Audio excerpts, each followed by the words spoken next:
d'anniversaire de Fatouma Zahara, organisé par Mme Haïdara Tanti Fatoumata Traoré, épouse du guide spirituel des Amsar. C'est le titre de cette édition. Mesdames et messieurs, bonsoir.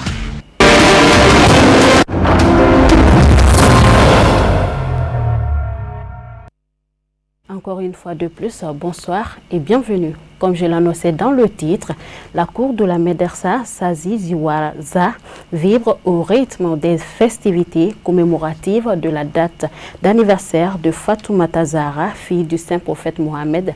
Paix et salut sur lui, une initiative de Haïdara Fatoumata Traoré, épouse du guide spirituel des Amsar. Le reportage est signé Abdul Karim Sako, Ibrahim Koulibaly. Nous vous connaissons avec la voix de Kafne Bachili. Fatoumata Zahara, la fille bénie du saint prophète Mohammed, paix et salut sur lui, est l'incarnation de la femme pieuse.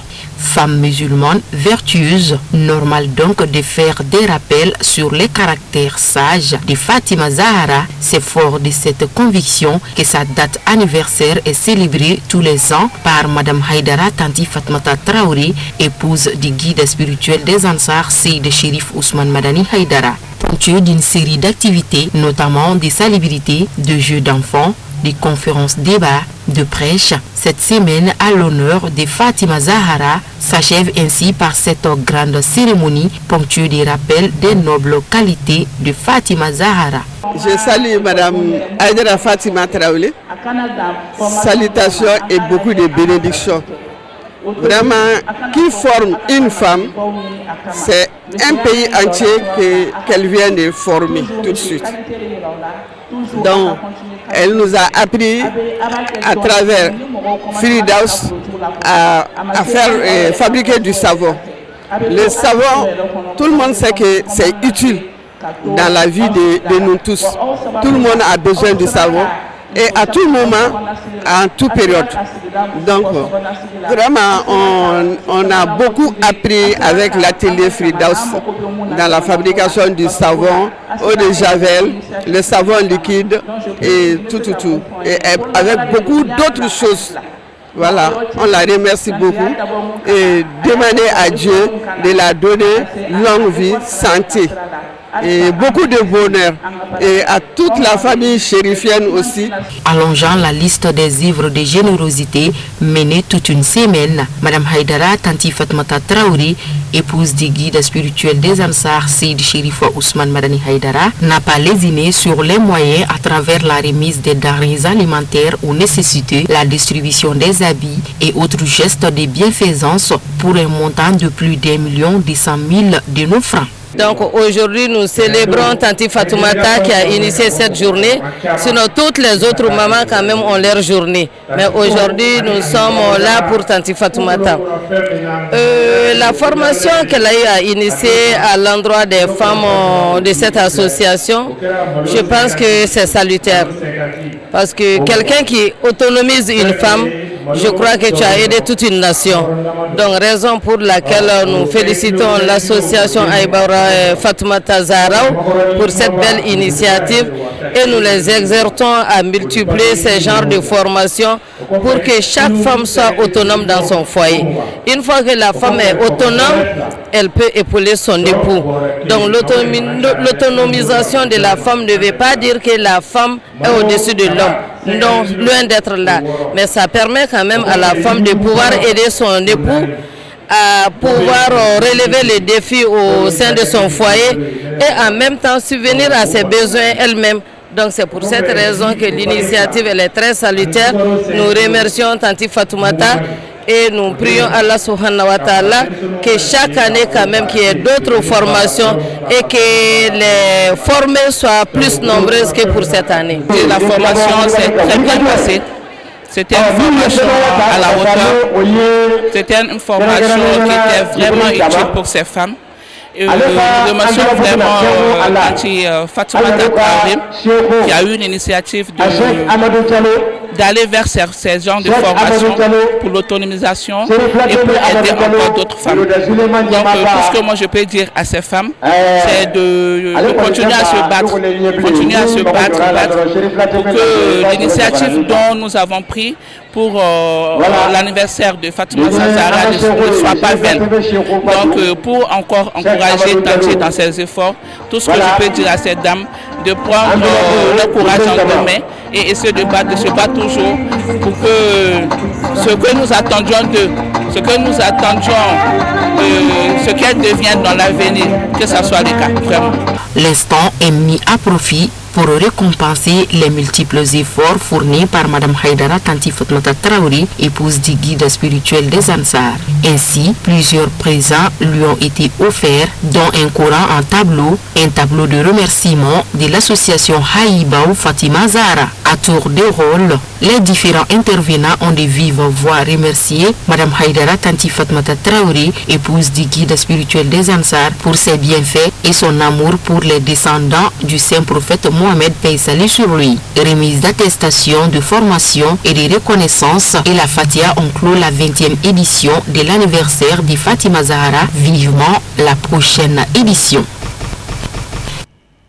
Dans le cadre de la date d'anniversaire de Fatoumata Zahra, la fille du saint prophète Mohamed paix salut sur lui, Haïdara Fatoumata Traoré, épouse d'Asset Chérif Ousmane Madan Haïdara, a organisé une grande cérémonie de lecture du Saint-Coran dans la mosquée chérifienne de Bangoni Djaganabougou en présence des Amsar et sympathisants venus nombreux autour de la famille chérifienne. Nos reporters.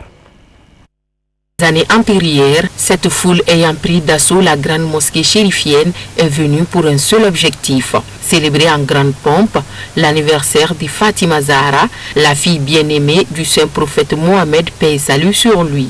C'est tout l'essence de cet espace de dévotion à travers la lecture du Saint-Coran initiée par Mme Haïdara Tanti Fatoumata Traoré, épouse du guide spirituel des Ansar, Seydi Chérif Ousmane Madani Haïdara. Au dire de certains intervenants, c'est un progrès remarquable qu'enregistre cette cérémonie d'année en année. Le bien fondé des initiatives du genre dépasse tout commentaire, car il s'agit d'exprimer en route clairvoyance son affection au saint prophète et sa descendance selon les participants. Et la lecture du Coran et plusieurs invocations pour que Allah augmente tout ce qu'il est prêt à la donner. Et nous aussi en récompense des bénédictions et demander à Allah de nous faciliter le bas monde et l'au-delà. Alhamdulillah, notre maman Haïdara Fatoumata Traoré, c'est elle qui est l'initiatrice de cette cérémonie. Et nous prions pour elle, nous la remercions, ainsi que tous nos mamans, puisqu'elles ont programmé les 4 grandes cérémonies des descendants du prophète. Donc aujourd'hui c'est son jour et donc vraiment nous la remercions et du bienfait qu'elle a prévu pour la religion musulmane d'abord et ainsi que la famille du prophète, qu'Allah l'aide, qu'elle la donne longue vie. Mais l'initiative principale c'est notre guide spirituel, la Seydi Chérif Ousmane Madan Haïdara, parce que c'est lui qui nous a donné l'importance, nous a montré l'importance de tous les grands jours de l'islam ainsi que les descendants du prophète. Donc nous le remercions et nous lui rendons grâce. C'est après ça que nous remercions nos mamans et qu'Allah les aide tous. Et le bonheur de cette soirée, qu'Allah les donne. Nous aussi les enfants, les élèves que nous sommes présents ici pour les prières, qu'Allah nous pardonne. Occasion tout de même idoine pour saluer une fois de plus le guide spirituel des Ansar, président du Haut Conseil islamique et du groupement des leaders spirituels musulmans du Mali, Seydi Chérif Ousmane Madani Haïdara et ses épouses pour les efforts consentis pour la noble cause du saint prophète Mohamed, paix et salut sur lui et sa sainte descendance. Cette cérémonie qui intervient le lendemain de la grande soirée de prêche animée par le fils du guide spirituel des Ansar, Sidi Chérif Ahmed Tidiane Haïdara, est mise à profit par les fidèles pour lire à maintes reprises le Saint-Coran et Dalaïl Khairat. L'actualité sur tout autre plan, le Fonds d'appui au moteur du changement FAMOC a initié un atelier de renforcement de capacités sur les réformes politiques et institutionnelles au Mali. Les travaux se sont tenus du 27 au 29 novembre dernier dans la salle Mahamad Santara du Djéné, pilotée par Tirak Mali pour une durée de 10 mois. Le projet d'appui au renforcement de la gouvernance locale et la consolidation de la paix entend amener plusieurs activités dans le cercle de Djéné. Le commentaire est signé Alhamdou Badini. Prennent part à cet atelier une centaine de jeunes et de femmes venus des différentes localités de Djéné. Objectif: mieux outiller les participants sur les réformes politiques et institutionnelles au Mali. Le projet Tirage Sahel nous a réunis ici pour un renforcement des capacités sur les réformes politiques et institutionnelles du Mali aussi. Donc les innovations qui ont été faites sur les lois électorales pour vraiment doter les jeunes, les femmes, les élus communaux, les chefs de quartier, pour vraiment qu'ils puissent aider le pays, c'est-à-dire connaître réellement ce qui a été, le travail qui a été fait sur l'établissement de ces lois-là, pour qu'ils puissent connaître et en contribuer en tant que des citoyens modèles. Financé par l'ambassade royale du Danemark à travers le FAMOC et piloté par Tirak Sahel, le projet d'appui au renforcement de la gouvernance locale et la consolidation de la paix prévoit plusieurs actions à Djéné. Les activités qu'on va mener à Djéné ici sont, comme ici aujourd'hui nous sommes dans une session de renforcement de 3 jours sur les réformes politiques et institutionnelles au Mali.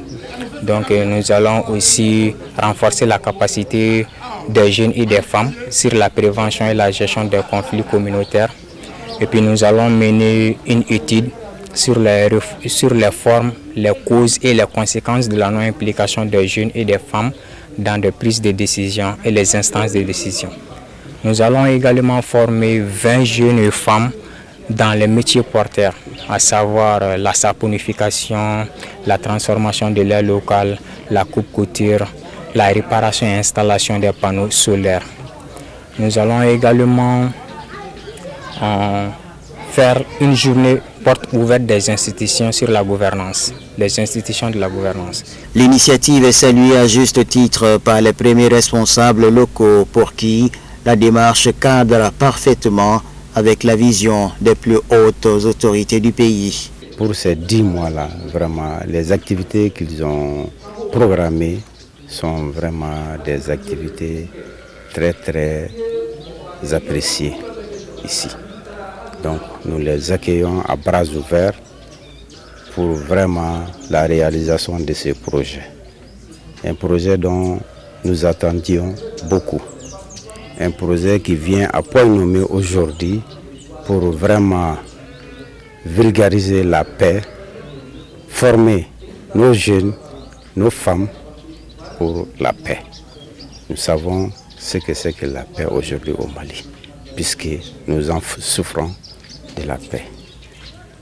Vraiment, donc nous disons au projet bienvenue et vraiment nous les félicitons, nous les remercions beaucoup d'avoir choisi la commune de Djéné. Ce que j'ai constaté qui m'a beaucoup plu dans le projet, ce sont des mots de paix, de cohésion sociale et de vivre ensemble. Donc toutes choses qui arrangent la communauté. C'est toutes choses dont tout bon Malien souhaite du fond du cœur. Et si on a des experts qui viennent vers nous à Djéné, pour vraiment travailler avec nos communautés sur ces thèmes. Et dans le même projet, nous avons des aspects qui prennent en compte la résilience. Parce que nous appuyons en termes d'investissement en termes d'utilisation massive de nos bras valides, et nous, si on peut se prendre de l'expression, vraiment, c'est une très bonne chose. Et c'est une ouverture, une opportunité que nous devons saisir. Et je voudrais profiter de l'occasion aussi pour rassurer les accompagnements sans faille de l'administration, puisqu'il s'agit de l'application d'une politique de l'État. Les objectifs lors de ces projets cadrent parfaitement avec la vision des plus hautes autorités. Donc, le président de l'État ne peut pas rester en marche de ces projets. La cérémonie de lancement est sanctionnée par la prise des photos de famille. Remise officielle des décisions de création des commissions foncières par l'Union des associations et coordination d'associations pour le développement et de la défense des droits des hommes des démunis. L'objectif est de faire face aux conséquences liées au conflit foncier. La rencontre s'est tenue à Koulikoro-Neketa en présence des représentants des villages bénéficiaires de la région de Koulikoro. Un récit de Sadio Silibi.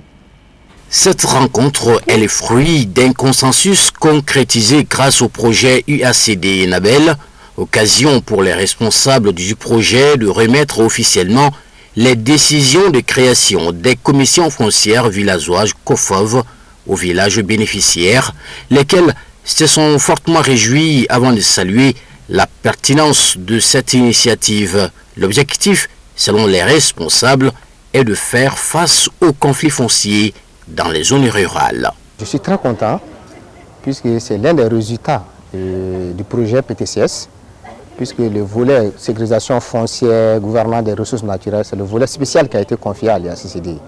Donc aujourd'hui, nous sommes vraiment à un espace très très important, puisque notre objectif c'est la mise en place des COFO. Puisque les COFO, c'est des organes de gestion, de prévention et de résolution des conflits fonciers. Puisque si nous n'allons pas dans ce sens, puisque nous avons vu que la gouvernance foncière est aujourd'hui une thématique qui est très très capitale et très très importante. Donc il y a beaucoup d'acteurs qui s'impliquent aujourd'hui dans la gouvernance foncière alors qu'ils ne maîtrisent pas les textes. Donc nous avons parti avec les textes. Une fois que nous avons eu les textes, donc, on a dit pourquoi ne pas mettre en place des COFO qui vont désormais sécuriser les ressources naturelles des communautés. Donc aujourd'hui, les communautés sont vraiment au centre de la gouvernance des ressources naturelles de la village, puisqu'ils ont reçu solennellement aujourd'hui la décision d'officialisation de ces COFO. Les responsables communautaires, à travers le maire de la commune rurale de Méguétan, félicitent l'Union des associations et coordination d'associations pour le développement et la défense des droits des démunis IACD pour cette action citoyenne.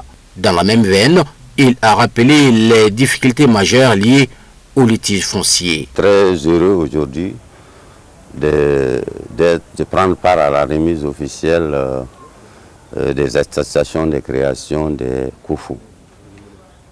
Je pense que c'est une très bonne chose parce que nous savons aujourd'hui qu'il y a tellement de conflits liés à la gestion foncière.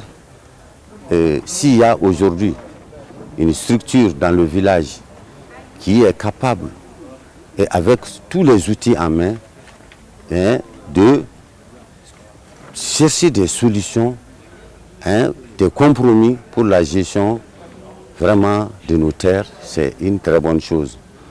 Et je pense, nous, aujourd'hui, en tant qu'élus, maires, ça nous soulage beaucoup. Parce que nous comprenons aujourd'hui que tous les problèmes aujourd'hui qui sont dans les tribunaux, c'est surtout la gestion foncière. Donc s'il y a une structure que l'État reconnaît et avec l'accompagnement des partenaires, parce que aujourd'hui les petits partenaires financiers, ça c'est Enabel, et l'UACD qui aujourd'hui est sur le terrain, qui a beaucoup œuvré dans ce processus pour la mise en place de ces COFO.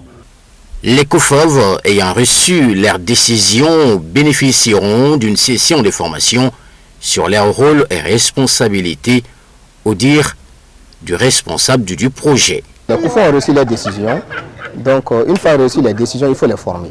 Puisque nous, on a un processus interactif de mise en place des COFO qui va de l'étape 1 jusqu'à l'étape 10. Aujourd'hui, nous en sommes à l'étape 8, qui est la remise solennelle des décisions. Donc, après ça, il y a aussi d'autres formations puisque nous avons 3 grandes sessions de formation. Donc la première session, c'est de former les COFO sur leur rôle et responsabilités. Donc pour que ces COFO soient vraiment, pour qu'ils puissent savoir réellement quel est leur rôle et leurs responsabilités. Donc une fois que nous avons terminé cette formation, on a une autre deuxième session de formation qui est là, que nous appelons les formations des COFO sur les outils de sécurisation foncière. Puisque l'État a fait sortir les outils, donc il faut former les COFO vraiment au remplissage et aussi à la manipulation de ces outils. Donc une troisième session de formation qui est d'abord de former les COFO sur les GPS. Puisque désormais c'est les COFO qui vont délimiter les terres. Donc nous ne voulons pas que les géomètres s'impliquent vraiment dans ces trucs, puisque c'est les terres des communautés, il faut que les communautés soient vraiment au centre de tout ce qui se passe sur les terres. C'est la raison pour laquelle nous allons former tous ces COFO vraiment dans tous ces volets pour qu'elles soient vraiment bien opérationnelles. Cette rencontre a été sanctionnée par la remise officielle des décisions de création des commissions foncières villageoises COFOV au village concerné.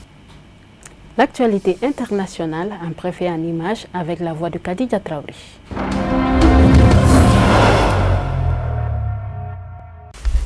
La Haute Cour du Kenya a suspendu le récent accord de coopération sanitaire d'1,6 milliard de dollars conclu avec les États-Unis. Le juge Bataille a spécifiquement gelé la partie de l'accord concernant le transfert de données médicales et personnelles. Selon l'ordonnance, aucune donnée de santé, épidémiologique ou sensible ne pourra être partagée tant que le tribunal n'aura pas statué sur le dossier. La décision fait suite à une plainte de la Consumer Federation of Kenya qui estime que l'accord viole la Constitution et la loi sur la santé. L'organisation met en garde contre le risque d'utilisation abusive de données médicales une fois transférées à l'étranger, soulignant que dommage serait irréversible. De son côté, le président William a assuré que c'est le Kenya qui a initié les négociations et que l'accord avait été validé par le cabinet juridique du pays, garantissant la protection des données.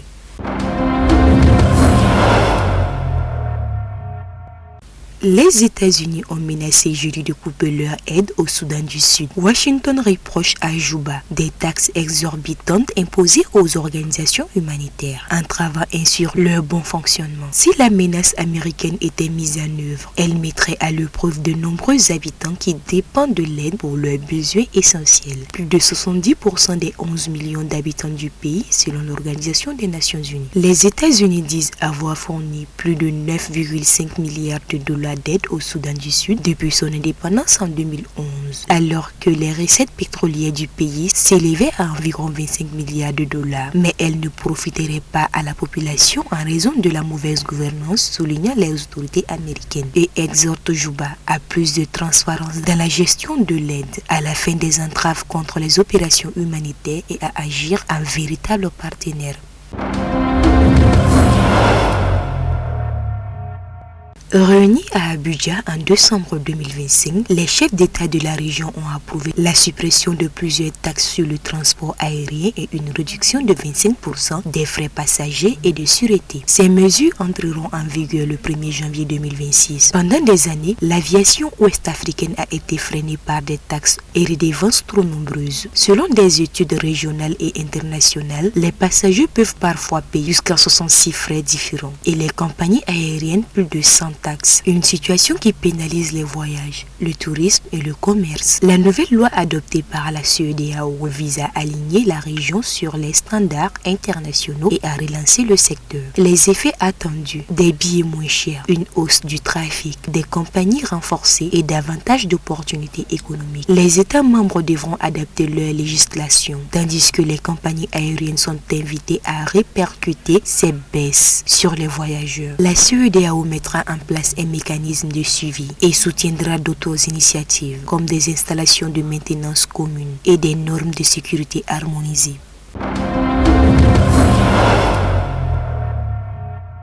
La Commission électorale nationale éthiopienne, NEBE, a annoncé que le pays tiendra ses 7e élections générales le 1er juin 2026. Des préparatifs préélectoraux sont actuellement en cours, dont une série d'activités visant à garantir le bon déroulement du scrutin national. Parmi elles, l'organisation des bureaux locaux et l'aménagement adéquat des bureaux de vote afin qu'ils soient propice au vote. Elle a en outre souligné que les partis politiques ont reçu une formation destinée à les aider à faire connaître leur programme aux électeurs. L'enregistrement des candidats se fera à l'aide d'un logiciel développé par la commission, a-t-elle expliqué, ajoutant que les partis politiques et les candidats indépendants pourront s'inscrire via la plateforme numérique. L'inscription des électeurs se fera à l'aide du même logiciel, mais aussi manuellement, a déclaré la présidente. La NEB est également en train de finaliser le développement d'un logiciel d'enregistrement pour les observateurs électoraux.